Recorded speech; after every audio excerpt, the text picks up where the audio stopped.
નમસ્તે વિદ્યાર્થી મિત્રો, આજના વિડીયો લેક્ચરની અંદર આપનું હાર્દિક સ્વાગત છે. આગળના વિડીયો લેક્ચરની અંદર આપણે SN2 પ્રક્રિયાનો અભ્યાસ કરેલો હતો. SN2 SN એટલે ન્યુક્લિયોફિલિક સબસ્ટિટ્યુશન રિએક્શન અને 2 એટલે બાયમોલેક્યુલર સબસ્ટિટ્યુશન રિએક્શન. દ્વિઆણ્વીય કેન્દ્ર અનુરાગી વિસ્થાપન પ્રક્રિયા કેટલા તબક્કામાં થાય? એક તબક્કામાં. કેટલા તબક્કામાં થશે? એક. પ્રક્રિયાનો વેગ કેટલા અણુ નક્કી કરશે? 2. પ્રક્રિયાનો વેગ 2 અણુ નક્કી કરતા હોવાને કારણે એને દ્વિઆણ્વીય કેન્દ્ર અનુરાગી વિસ્થાપન પ્રક્રિયા કહેવાય. SN1 નો વેગ ક્યારે વધારે હોય? જેમ કાર્બોકેટાઇનની સ્થિરતા ઓછી હોય એમ SN2 નો વેગ કેવો થાય? વધારે. અને નિપજમાં શું જોવા મળતું? ઇન્વર્જન. શું કામે? દાખલા તરીકે અગાઉથી દાખલ થયેલો હેલોજન છે એ જમણી બાજુ હોય, કેન્દ્ર અનુરાગી પ્રક્રિયક જો જમણી બાજુથી આક્રમણ કરે તો એમની વચ્ચે અપાકર્ષણ થાય. અપાકર્ષણને કારણે એને ફરજિયાત વિરુદ્ધ દિશામાંથી જ આક્રમણ કરવું પડે. અને જો વિરુદ્ધ દિશામાંથી આક્રમણ કરશે તો શરૂઆતની અંદર કેન્દ્ર અનુરાગી પ્રક્રિયક દાખલા તરીકે આ રીતે હોય. કેન્દ્ર અનુરાગી પ્રક્રિયક આ બાજુ હોય, આ બાજુ કેન્દ્ર અનુરાગી પ્રક્રિયક હોય તો નિપજની અંદર ઉલટાઈ જશે. કેન્દ્ર અનુરાગી પ્રક્રિયક આ બાજુ આવી જશે અને નિપજ ઉલટાઈ જશે. એટલે કે નિપજમાં શું જોવા મળશે? ઇન્વર્જન. કારણ કે વિરુદ્ધ દિશાએથી આક્રમણ કરે છે. એટલે આજે આપણે ભણવાનું છે SN1 પ્રક્રિયા. એની SN2 સાથે સરખામણી કરતા જશું એટલે વધારે ખ્યાલ આવશે. SN1 પ્રક્રિયા એક આણ્વીય કેન્દ્ર અનુરાગી વિસ્થાપન પ્રક્રિયાને ટૂંકમાં કહેવાય SN1. એક આણ્વીય કેન્દ્ર અનુરાગી વિસ્થાપન પ્રક્રિયાને ટૂંકમાં શું કહેવાય? SN1.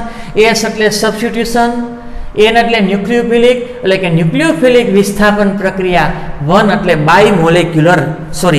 યુનિમોલેક્યુલર એટલે કે એક આણ્વીય કેન્દ્ર અનુરાગી વિસ્થાપન પ્રક્રિયા. S એટલે સબસ્ટિટ્યુશન એટલે થશે વિસ્થાપન. N એટલે ન્યુક્લિયોફિલિક એટલે નેગેટિવ વાળા. ન્યુક્લિયોફિલિક એટલે શું થાય? Nu માઇનસ કેન્દ્ર અનુરાગી પ્રક્રિયા. અને યુનિમોલેક્યુલર એટલે કે એક આણ્વીય. હવે જો યાદ રાખો, SN1 પ્રક્રિયા સામાન્ય ધ્રુવીય પ્રોટિક દ્રાવકો ધ્રુવીય હોવા જોઈએ અને H+ આપતા હોવો જોઈએ. તો પાણી છે H+ આપશે? હા. આલ્કોહોલ એસિડિક છે આપશે? હા. એસિડિક એસિડ પણ H+ આપે. SN2 એ ધ્રુવીય એપ્રોટિક દ્રાવક સાથે થાય. યાદ રાખજો છોકરાઓ, SN2 છે ને એ ધ્રુવીય એપ્રોટિક દ્રાવક સાથે થાય. ધ્રુવીય એસિટોન ધ્રુવીય છે પણ પ્રોટોન નહીં આપે. એસિટોન ધ્રુવીય છે તો પ્રોટોન નહીં આપે, તો SN2 માં હાલે. ધ્રુવીય એપ્રોટિક દ્રાવક SN2 માં સંકળાય અને SN1 માં પ્રોટિક એટલે H+ આપતો હોવો જોઈએ. છોકરાઓ શું આપતો હોવો જોઈએ? H+ આપતો હોવો જોઈએ. તો એવા દ્રાવક સાથે પ્રક્રિયાનું છે. આ પ્રક્રિયા પ્રથમ ક્રમની પ્રક્રિયાને અનુસરે છે. આપણે જોઈ ક્રિયાવિધિ દ્વારા. સૌ પ્રથમ આ CA3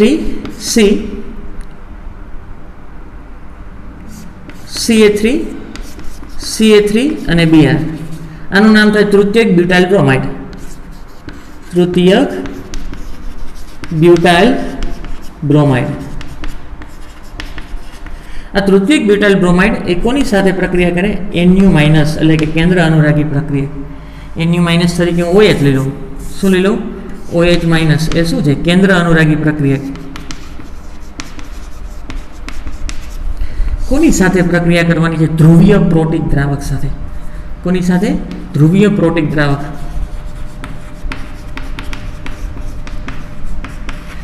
ધ્રુવીય પ્રોટિક દ્રાવક એટલે એવા દ્રાવક ધ્રુવીય હોવા જોઈએ અને H+ આપતો હોવો જોઈએ.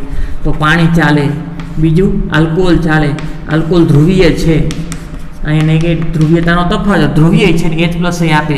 અને એસિટિક એસિડ એ ધ્રુવીય છે ને H+ આપે ને ધ્રુવીય પ્રોટિક દ્રાવકની હાજરીમાં. તો અહીંયા આવું થશે CA3OH. આનું નામ તૃતીયક બ્યુટાઇલ બ્રોમાઇડ થાય. આનું નામ થાય તૃતીયક બ્યુટાઇલ આલ્કોહોલ. તૃતીયક બ્યુટાઇલ આલ્કોહોલ પ્લસ બીજું શું છૂટું પડી જશે? Br minus. હવે આની ક્રિયાવિધિનો અભ્યાસ કરી. આ તૃતીયક બ્યુટાઇલ બ્રોમાઇડ છે એ કેન્દ્ર અનુરાગી પ્રક્રિયક સાથે પ્રક્રિયા કરે, Br નું વિસ્થાપન થઈ જાય અને તૃતીયક બ્યુટાઇલ આલ્કોહોલ અને Br છૂટો પડી જાય. તો આની ક્રિયાવિધિનો અભ્યાસ કરી. ક્રિયાવિધિ. આ પ્રક્રિયા 2 તબક્કામાં થશે. કેટલા તબક્કામાં? 2.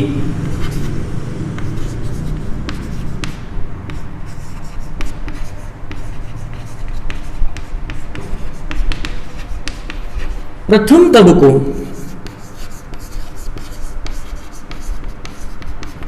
એમાં તૃતીયક બ્યુટાઇલ હેલાઇડનું અસમ વિભાજન થશે. શું થશે? અસમ વિભાજન.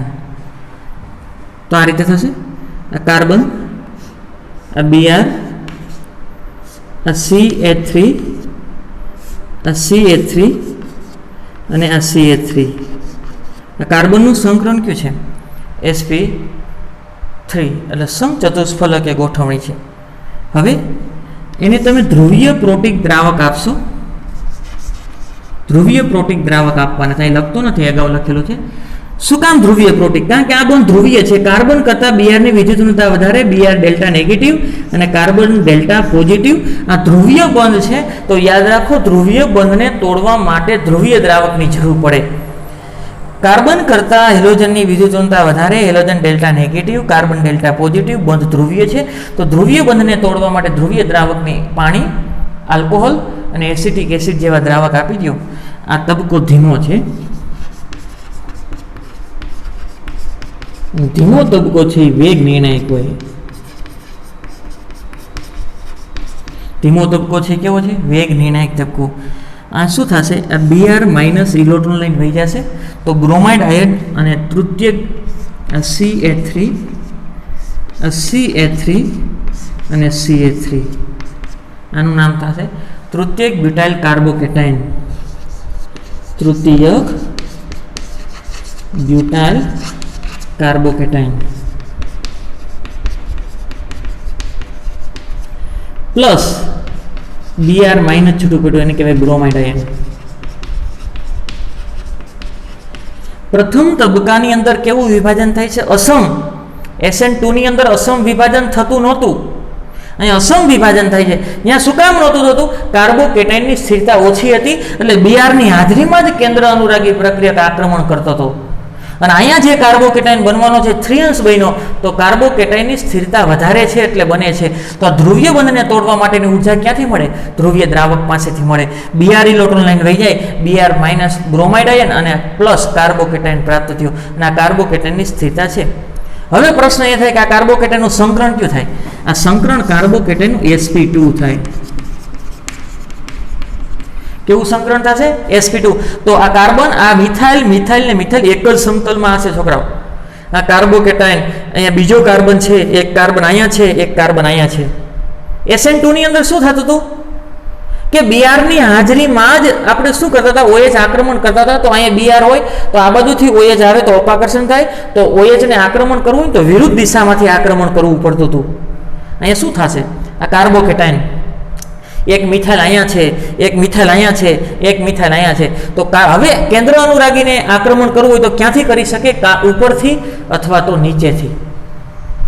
સમતલની ઉપર અથવા સમતલની નીચે, કારણ કે એનું સંકરણ કયું છે? sp2. sp2 નો આકાર કેવો હોય? સમતલીય ત્રિકોણ. પેલા આ રીતે હતું, જો આ રીતે છે, સમચતુષ્ફલકીય. જેવો Br દૂર થયો, જેવો Br દૂર થયો એમ એક જ સમતલમાં આવી ગયું. આ રીતે થઈ ગયું, એક જ સમતલમાં આવી ગયું. તો આ રીતે એક જ સમતલમાં હોય તો કેન્દ્ર અનુરાગીને આક્રમણ કરવું હોય તો કાંઈથી કરી શકે અથવા તે પાછળથી આક્રમણ કરી શકે. આમ સમતલ રાખો તો ઉપરથી અથવા કેન્દ્ર અનુરાગી પ્રક્રિયા નીચેથી આક્રમણ કરી શકે. તો બે શક્યતા છે. બીજા તબક્કાની અંદર તબક્કો 2, બીજો તબક્કો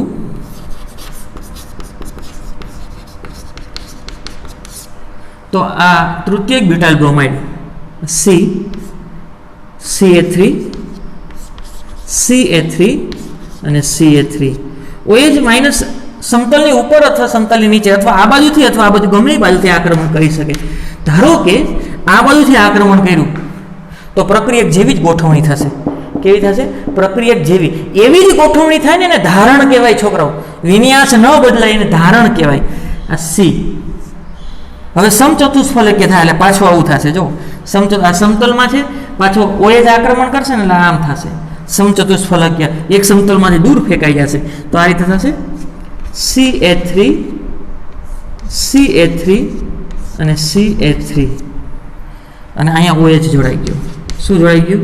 OH. યાદ રાખો, પ્રક્રિયકની જેવી ગોઠવણી છે ને એવી જ નિપજની ગોઠવણી. આને ધારણ કહેવાય. શું કહેવાય? ધારણ. આગળ આવશે. બીજી શક્યતા શું છે? OH આ બાજુથી નહીં આક્રમણ કરી શકે. આ બધા એક જ સમતલમાં છે, એક જ સમતલમાં છે. OH આ બાજુથી આક્રમણ કરશે ને આ બાજુથી, એટલે આ રીતે સમચતુષ્ફલકીય બંધારણ થશે, તો વ્યુત્ક્રમણ જોવા મળશે. તો બીજું બને આવું પણ જોવા મળે છોકરો. આ CH3, આ CH3, આ CH3 અને OH. જોજી આ બંધારણ છે એની ગોઠવણી પ્રક્રિયા જેવી જ છે. જો ગોઠવણી વિન્યાસ ન બદલાતો હોય, ગોઠવણી એટલે વિન્યાસ, જો વિન્યાસ ન બદલાતો હોય તો એને ધારણ કહેવાય, અને જો વિન્યાસ બદલાતો તો એને શું કહેતા હતા આગળ SN2 ની અંદર? વ્યુત્ક્રમણ. તો એ ધારણ જોવા મળે છે અને વ્યુત્ક્રમણ જોવા મળે, અને આ બંને છે ને એકબીજાના પ્રતિબિંબ છે. બંને એકબીજાના શું છે? પ્રતિબિંબ. SN2 ની અંદર આપણને SN2 ની અંદર વ્યુત્ક્રમણ જોવા મળતું હતું. અહીં એક નિપજ વ્યુત્ક્રમણ છે, આની અવકાશ્ય ગોઠવણી જેવી છે, એના કરતાં OH અહીંયા વિરુદ્ધ દિશામાં છે, વ્યુત્ક્રમણ છે. પણ બે નિપજ મળવાની શક્યતા છે. શું કામ? આ એક જ સમતલમાં છે કાર્બોકેટાઇન, તો OH આ બાજુથી આક્રમણ કરે તો આ નિપજ મળે, OH આ બાજુથી આક્રમણ કરે તો આ નિપજ મળે. અહીં રેસેમિક મિશ્રણ મળશે. શું મળશે? રેસેમિક મિશ્રણ.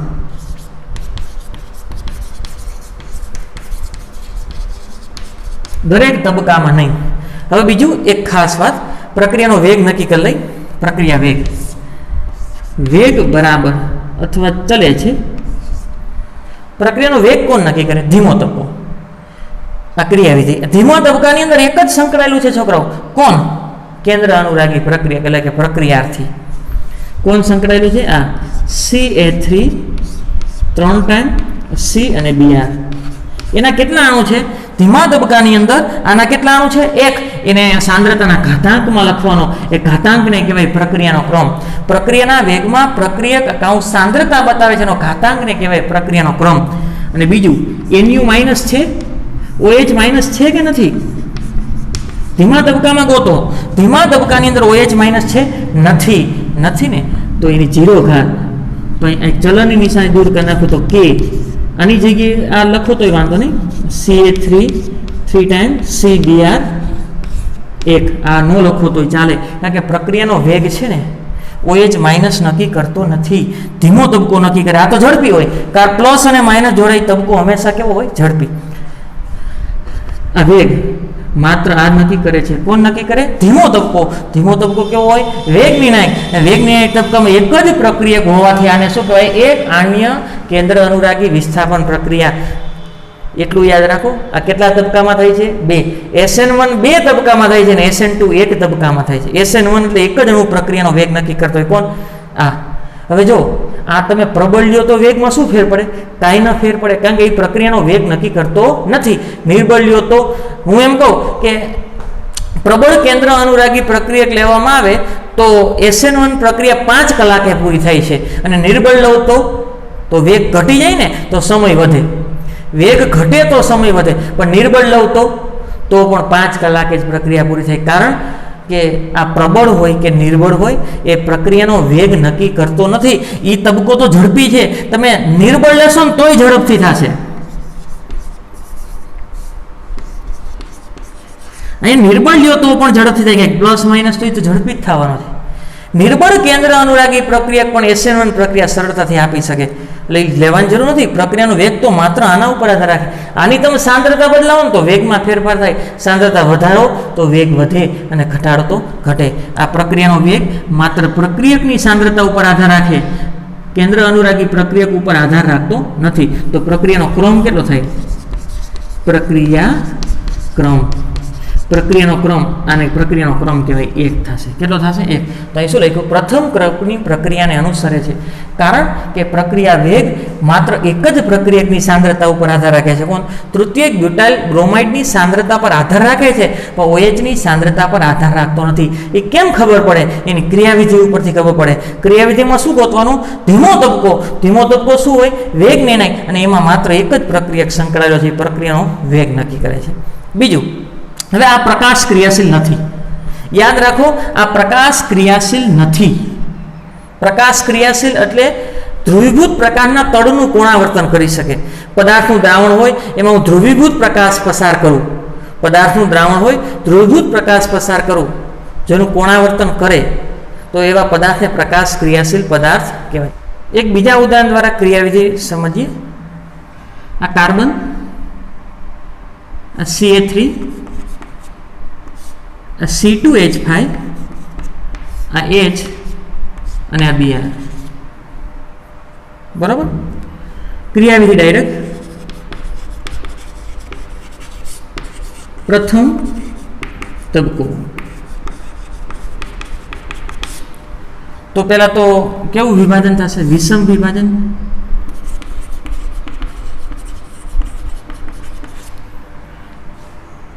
ધ્રુવીય છે તો ધ્રુવીય પ્રોટીન દ્રાવક પાસે ત્યાં બંધ તૂટી જશે Br ઇલેક્ટ્રોન લાઈન વહી જશે Br માઇનસ આ બધા એક જ સમતલમાં વહી આવશે કોણ Ca3 C2H5 અને આ H આ બધા એક જ સમતલમાં આવી ગયા પેલા અને અગાઉના ઉદાહરણમાં શું ફેર હતું અગાઉના ઉદાહરણમાં બધે CH3 હતો તો અહીંયા કિરાલ કાર્બન નહોતો અહીંયા જો કાર્બન સાથે ચારે ચાર સમૂહ જુદા છે એક Br એક હાઇડ્રોજન એક C2H5 અને CH3 તો આ કાર્બનને કિરાલ કાર્બન કહેવાય શું કહેવાય કિરાલ કાર્બન અને આવા અણુ છે ને એ પ્રકાશ ક્રિયાશીલ હોય આવા અણુ શું હોય પ્રકાશ ક્રિયાશીલ આગળ વાર્તા આવશે એટલું યાદ રાખો જેની અંદર કિરાલ કાર્બન હોય એવા અણુ પ્રકાશ ક્રિયાશીલ હશે આગળના ઉદાહરણમાં પ્રકાશ ક્રિયાશીલ નહોતું કારણ કે 3 મિથાઇલ હતા આ કાર્બન સાથે એક Br એક CH3 C2H5 ની H છે એટલે કાર્બન કિરાલ કાર્બન કહેવાય અને આ પ્રકાશ ક્રિયાશીલ આના દ્રાવણમાં તમે ધ્રુવીભૂત પ્રકાશ પસાર કરો ને આમાં ધ્રુવીભૂત પ્રકાશ કહેવાય ધ્રુવીભૂત આ પ્રકાશને અધ્રુવીભૂત પ્રકાશ કહેવાય ગમે એ સમતલમાં કંપન કરતો હોય ને એવા પ્રકાશને અધ્રુવીભૂત કહેવાય એને પ્રિઝમમાંથી પસાર કરો એક દિશામાં ગોઠવાય અને કહેવાય ધ્રુવીભૂત શું કહેવાય ધ્રુવીભૂત પ્રકાશ પછી શું થાય આના દ્રાવણમાંથી પસાર કરું ને આના દ્રાવણમાંથી પસાર કરું તો શું થાય આના દ્રાવણમાંથી હું પસાર કરું ને તો આનું કોણાવર્તન કરી નાખે કાં તો જમણી બાજુ કોણાવર્તન કરે તો જમણી બાજુ કોણાવર્તન કરે તો એને ડી અથવા ડેક્સ્ટ્રો કહેવાય અને જો આ પ્રકાશનું આ દ્રાવણ છે આ પ્રકાશનું ડાબી બાજુ કોણાવર્તન આ રીતે હતું ડાબી બાજુ કોણાવર્તન કરે તો સ્મોલ એલ અથવા લીવો કહેવાય આવા પદાર્થને પ્રકાશ ક્રિયાશીલ પદાર્થ કહેવાય પ્રકાશ ક્રિયાશીલ કોણ હોય જેની ઉપર કિરાલ કાર્બન હોય કિરાલ કોને કહેવાય કાર્બનની ચારે ચાર સંયોજકતા જુદી જુદી હોય શક્ય એટલા સમતલમાં કંપન કરતો એવા પ્રકાશને અધ્રુવીભૂત પ્રકાશ કહેવાય પ્રિઝમમાંથી પસાર કરો એક જ દિશામાં ગોઠવાય આવા પ્રકાશને ધ્રુવીભૂત પ્રકાશ કહેવાય આ ધ્રુવીભૂત પ્રકાશને આના દ્રાવણમાંથી પસાર કરો જો જમણી બાજુ કોણાવર્તન થાય આ પ્રકાશ તો ડેક્સ્ટ્રો અને ડાબી બાજુ થાય તો લીવો આગળ તો આ કિરાલ કાર્બન છે આ કાર્બોકેટાઇન બન્યો હવે તબક્કો 2 આ કાર્બન CH3 આ H અને C2H5 આ કાર્બોકેટાઇન OH માઇનસને આક્રમણ કરવું છે તો ક્યાંથી કરશે છોકરાઓ જમણી બાજુ કે ડાબી બાજુ સમતલની ઉપર કે સમતલની ગમે ત્યાંથી કરી શકે કારણ કે આ સમતલીય બંધાણ છે આનું સંકરણ sp2 થાય છે ધારો કે એને આ બાજુથી આક્રમણ કર્યું તો એક સમતલમાં ગોઠવાયેલા છે ને હવે આ રીતે છે આ રીતે થઈ જશે આ કાર્બન આ CH3 આ C2H5 આ H અને આ OH બીજી શક્યતા શું છે આ OH આ બાજુથી આક્રમણ કરે જો આ રીતે છે OH આ બાજુથી આક્રમણ કરશે ને તો આવું બંધાણ થઈ જશે આ રીતે હોય આ રીતે છે OH આ બાજુથી આક્રમણ કરે તો આવું બંધાણ થઈ જાય જો OH આ બાજુથી આ રીતે છે OH આ બાજુથી આક્રમણ કરશે તો આવું બંધારણ થઈ જશે તો આ રીતે થશે આ C CH3 આ C2H5 આ H અને આ OH જો આ બાજુથી આક્રમણ કર્યું તો આ નિપજ મળે છે આ બાજુથી આક્રમણ કર્યું તો આ નિપજ મળે છે આનો વિન્યાસ ને આનો વિન્યાસ સરખા છે તેને ધારણ કહેવાય આના વિન્યાસ કરતા આની ગોઠવણી તદ્દન ઉલટાઈ ગઈ તો એને શું કે વ્યુત્ક્રમણ પણ બે નિપજ મળવાની શક્યતા છે હવે જો આ પ્રકાશ ક્રિયાશીલ છે પ્રક્રિયક પ્રકાશ ક્રિયાશીલ હોય ને એટલે મળતી નિપજ પ્રકાશ ક્રિયાશીલ જ હોય પ્રક્રિયક પ્રકાશ ક્રિયાશીલ શું કામે છે એ ધ્રુવીભૂત પ્રકાશના તળનું સમતલનું કોણાવર્તન કરે છે કિરાલ કાર્બન છે આમાંય છે જો OH H C2H5 ને CH3 આમાં છે કિરાલ કાર્બન છે તો આ પદાર્થમાંથી હું પ્રકાશ પસાર કરું ને તો પ્રકાશનું કોણાવર્તન થાય એટલે આ પદાર્થ ધ્રુવીભૂત પદાર્થ છે આ પણ છે કારણ કે કિરાલ કાર્બન છે કદાચ આ ધ્રુવીભૂત પદાર્થને હિસાબે પ્રકાશ જમણી બાજુ કોણાવર્તન કરે તો એને ડેક્સ્ટ્રો કહેવાય શું કહેવાય ડેક્સ્ટ્રો આને હિસાબે તો આના કરતા વિરુદ્ધ છે, તો આ જમણી બાજુ કોણ આવર્તન કરાવે તો આ ડાબી બાજુ, તો બંને મિશ્રણ મળે છે, આવા મિશ્રણને રેસેમિક મિશ્રણ કહેવાય.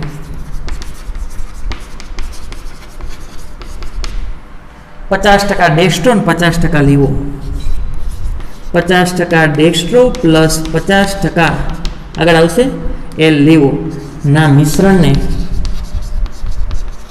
શું કહેવાય? રેસેમિક મિશ્રણ. અહીંયા આ બંધારણ પ્રાપ્ત થયું છે કે આ બે શું કામ?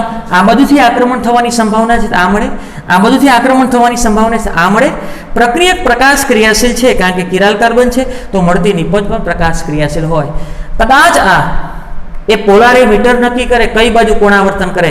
કદાચ આને હિસાબે પ્રકાશ જમણી બાજુ કોણાવર્તન કરશે તો ડેક્સ્ટ્રો, તો આને માપવાની જરૂર નથી, એ લીવો જ હોય. કદાચ આને હિસાબે ડાબી બાજુ કોણાવર્તન કરે, પ્રકાશ ડાબી બાજુ કોણાવર્તન કરે, તો આ કઈ રીતે કરશે? જમણી બાજુ. તો 50% ડેક્સ્ટ્રો અને 50% લીવોના સમપ્રમાણ મિશ્રણને શું કહેવાય? રેસેમિક મિશ્રણ. અને રેસેમિક મિશ્રણ આખું પ્રકાશ અક્રિયાશીલ છે. ધ્યાન રાખજો, આ પદાર્થ એક છે ને એ પ્રકાશ ક્રિયાશીલ છે, પણ રેસેમિક મિશ્રણ પ્રકાશ અક્રિયાશીલ છે, કારણ કે બંને પદાર્થને હિસાબે પ્રકાશ છે કોણાવર્તન દર્શાવતો નથી. એકને હિસાબે થોડુંક જમણી બાજુ કોણાવર્તન થાય, તો બીજા પદાર્થમાંથી પસાર થાય ને અહીંયાથી પાછું એટલું જ ડાબી બાજુ કોણાવર્તન થાય, એટલે પરિણામી કોણાવર્તન 0 થાય. પરિણામી કોણાવર્તન કેવું થશે? 0. ધારો કે આને હિસાબે 45 ડિગ્રી જમણી બાજુ કોણાવર્તન થયું, તો આના દ્રાવણમાંથી પ્રકાશ પસાર થાય ને, એટલે અહીંયાથી શરૂઆત થઈને ડાબી બાજુ 45 થાય, એટલે પ્રકાશનું કુલ કોણાવર્તન 0. એટલે રેસેમિક મિશ્રણ પ્રકાશ અક્રિયાશીલ હોય.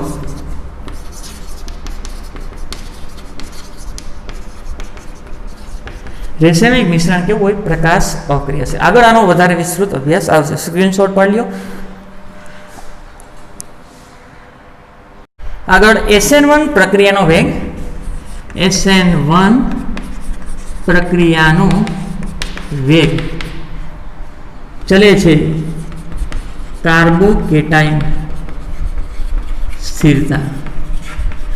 એટલું જ યાદ રાખવાનું છે એમસીક્યુ માટે, એક જ શબ્દ, જેમ કાર્બોકેટાઇનની સ્થિરતા વધારે હોય એમ SN1 નો વેગ વધારે. છોકરાઓ આ ખાસ યાદ રાખજો, ખાસ એક એમસીક્યુ તો હશે જ. SN1 પ્રક્રિયાનો વેગ ચલે છે કાર્બોકેટાઇનની સ્થિરતા, જેમ કાર્બોકેટાઇનની સ્થિરતા એમ SN1 નો વેગ વધારે. હવે જો આ CA3X આપેલું હોય, પછી આવું આપેલું હોય, આ વનંશ alkyl halide, sorry methyl alkyl halide, પછી આવું આપ્યું હોય RCHX, વનંશ આલ્કાઇલ હેલાઇડ આપ્યું હોય RCHRX, ટુવંશ આલ્કાઇલ હેલાઇડ આપ્યું હોય અને RCRRX, થ્રીઅંશ આલ્કાઇલ હેલાઇડ આપ્યું હોય. તો આમાં SN1 નો વેગ કઈ બાજુ વધારે હોય? તો જેમ કાર્બોકેટાઇનની સ્થિરતા વધારે, આમાંથી કેવું બને? અહીંયા 0 ડિગ્રી કાર્બોકેટાઇન બને, એની સ્થિરતા ઓછી હોય, તો આ બાજુ કોનો વેગ વધારે હોય? આ બાજુ SN2 નો વેગ વધારે હોય. SN2 નો વેગ વધે. બધામાં બધી પ્રક્રિયા થતી જ હોય, પણ એ જેમ કાર્બોકેટાઇનની સ્થિરતા ઓછી હોય અથવા અવકાશી અવરોધ ઓછો હોય તો SN2 નો વેગ વધારે હોય, અને કાર્બોકેટાઇનની સ્થિરતા વધારે હોય, આ બધું સ્થિરતા વધતી જાય છે, તો SN1 નો વેગ વધે. SN1 નો વેગ વધે. અને બીજું આપેલું કાર્બોકેટાઇનની સ્થિરતા, બીજું એલાઇલિક હેલાઇડ હોય,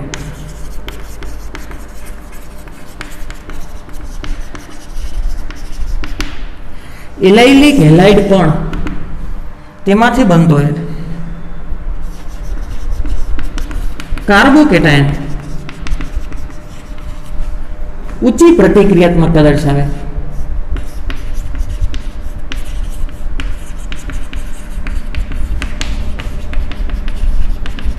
કારણ સંસ્પંદનને કારણે એ સ્થાયી છે. સંસ્પંદનને કારણે એ શું છે? સ્થાયી. ધારો કે આ CH2 ડબલ બોન્ડ CH અને X, સોરી CH2X, અને કહેવાય એલાઇલિક હેલાઇડ. હવે અહીં જો બંધ તૂટે તો આ ઇલેક્ટ્રોન લાઈન વહી જાય, તો X positive charge, sorry negative, અને આ positive. CH2 double bond CH અને CH2 પ્લસ આ સંસ્પંદનને કારણે સ્થાયી થયેલો હોય. કોને કારણે? સંસ્પંદનને કારણે. આ રીતે CH2 double one CH2 plus. આને ઇલેક્ટ્રોનની જરૂર છે, ક્યાંયથી મળે એમ છે? હા, બાજુમાંથી મળે એમ છે. તો થશે શું? ઇલેક્ટ્રોન મળી ગયા તટસ્થ, આને ગુમાવ્યા તો પ્લસ, આ plus single one CH double one CH2, આ તટસ્થ થઈ ગયું. હવે શું થાય? આને ઇલેક્ટ્રોનની જરૂર છે, ક્યાંયથી મળે એમ છે? હા, બાજુમાંથી મળે એમ છે. તો આને મેળવી લીધો તો તટસ્થ થઈ ગયો, અને ગુમાવ્યો તો એ પ્લસ થઈ ગયો. તો એટલું યાદ રાખો, એલાઇલિક હેલાઇડ હોય ને તો એ ઊંચી પ્રતિક્રિયાત્મકતા ધરાવે. શું કામ? એમાં સંસ્પંદન થાય, અને સંસ્પંદનને કારણે કાર્બોકેટાઇનની સ્થિરતા વધે. અને બીજું, ત્રીજું, બેન્ઝાઇલિક હેલાઇડ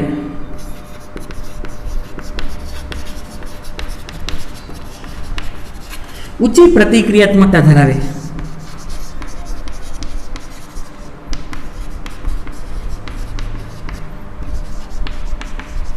કારણ તેમાંથી બનતો કાર્બોકેટાયન સ્થાયી છે. કોને કારણે સ્થાયી છે? તો સંસ્પંદનને કારણે સ્થાયી છે. કોને કારણે સ્થાયી છે? સંસ્પંદનને કારણે. એટલું બંધારણ દોરી પહેલાં CH2X એટલાને કહેવાય બેન્ઝાઇલિક હેલાઇડ. નામ થાય બેન્ઝાઇલ હેલાઇડ. Cl હોય તો બેન્ઝાઇલ ક્લોરાઇડ. Cl ની વાત કરું, હાલો, આનું નામ થાય બેન્ઝાઇલ ક્લોરાઇડ. હવે શું થશે? ધારો કે આ ઇલેક્ટ્રોન લઈને વધ્યો, જવા દો, હાલો, Cl માઇનસ, અને આ વધ્યું CH2 પ્લસ. આને કહેવાય બેન્ઝાઇલિક કાર્બોકેટાયન. બેન્ઝાઇલિકની હેલાઇડની વ્યાખ્યા શું? એ બધી હેલોજન જે કાર્બન સાથે હોય એનું sp3 સંકરણ થાય, અને તે બેન્ઝીન રિંગ સાથે હોય તો એને બેન્ઝાઇલિક હેલાઇડ કહેવાય. આ પણ કાર્બોકેટાયન સંસ્પંદનને કારણે સ્થાયી હોય. Cl માઇનસ છૂટો પડી ગયો. આ સંસ્પંદનને કારણે બેન્ઝાઇલિક કાર્બોકેટાયન સંસ્પંદનને કારણે સ્થાયી. સંસ્પંદનને કારણે સ્થાયી છે. અને જો છોકરાઓ સંસ્પંદન થતું હોય તો કાર્બોકેટાઇનની સ્થિરતા વધે, અને કાર્બોકેટાઇનની સ્થિરતા જેમ કાર્બોકેટાઇનની સ્થિરતા વધારે એમ SN1 નો વેગ શું થાય? વધારે. તો સંસ્પંદન બંધારણ દોરી. બેન્ઝાઇલિક કાર્બોકેટાઇનના સંસ્પંદન બંધારણ